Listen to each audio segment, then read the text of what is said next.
नमस्कार, मी जयंत पाटील, संचालक finesse overseas education. आज आपण एका वेगळ्या विषयावर चर्चा करणार आहोत आणि त्याची व्याप्ती पण तशी खूपच मोठी आहे. त्यामुळं हा एपिसोड अनेक भागामध्ये आपल्यासमोर येणार आहे.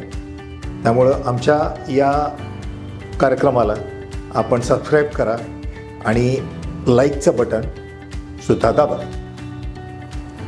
तर चर्चा आपण या विषयावर करतो आहे की पदवी किंवा पदव्युत्तर शिक्षण परदेशातलं. खरं तर सगळ्याच युवा पिढीला परदेशाची एक ओढ असतेच आणि जर शिकायलाच परदेशात मिळालं आणि सेटलच व्हायला तिथं मिळालं तर किती छान, असेही विचार अनेक युवकांच्या मनामध्ये येत असतात. खरं तर आपल्याकडे ट्रेंड असा आहे की पदवी झाल्यानंतर पदव्युत्तर शिक्षणासाठी बाहेर जायचा आपण विचार करतो. का?